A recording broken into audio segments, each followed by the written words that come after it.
The Courage of Sarah Noble, Chapter 7. Keep up your courage. In the fall of the year, the house was almost finished. A little house, very small in the wilderness, and small too, beside the great maple trees that looked down on it. The house was brown, and the trees had put on their finest scarlet and yellow. Sarah and her father, tall John, and Thomas all stood and looked at the house. The big chimney promised warmer winter days and nights. Outside, there was a wood pile neatly cut and stacked. "It is a good house," said John Noble. "Good," said tall John, who never used two words where one would do, even if he spoke in his own language. "It is a beautiful house," said Sarah. When can we live in it? And when will my mother come, and Stephen and Hannah?" Her father did not answer her at once. He looked at tall John. Tall John nodded. Then Sarah's father took both her hands in his and looked down into her eyes. "Sarah," he said, "you have been brave, and now you will have to be braver. I must go to fetch your mother and the children. It is too far for you to go, and it will be better if you stay here." "Stay here? Alone? I am afraid," she heard herself say, afraid, and it was the first time she had said the word out loud. "I have lost my courage," said Sarah Noble. "To be afraid and to be brave is the best courage of all," said her father. "But you need not be afraid, and you will not be alone. Dry your tears, Sarah. Tall John and his squaw will take care of you."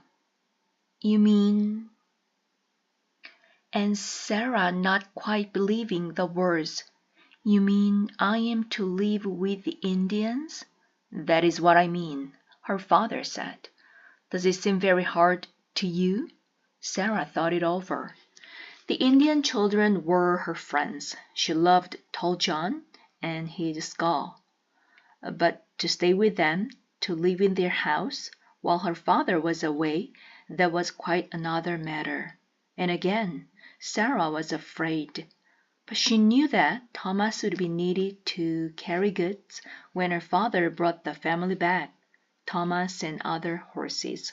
Of course, there would be no place for Sarah to ride. The next morning, Sarah was quiet as she stirred the mush for breakfast. "Sarah," said her father, "you will be safe with tall John and his family." "But," said Sarah, "what if the Indians from the north come? Tall John is afraid of them." "The Indians have not come from the north for a long time," her father said. "You know, the Indians on Guarding Hill keep watch all the time. I do not leave you, Sarah, if I did not think it was safe." But to himself he said, Am I doing right to leave her?" There was worry in his mind. The frost was on the ground when Sarah stood holding tall John's hand to watch her father start on his journey. Her cloak was wrapped tightly around her. She was not saying anything, but her mind, always busy, was making pictures. Trees, dark trees, narrow paths through the forest, wolves, bears. Suppose her father never came back and she had to live with the Indians all her life. Now her father was mounting Thomas. Sarah patted the horse's nose. His long, solemn face seemed suddenly very dear to her.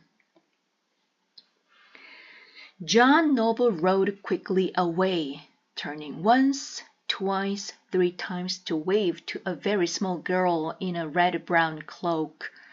"Keep up your courage, Sarah Noble." Now he was far away, farther away. The trees hid him and he was out of sight. Keep up your courage, Sarah Noble. Sarah's fingers were cold in tall John's hand, and the tears she had been holding back splashed on her cloak.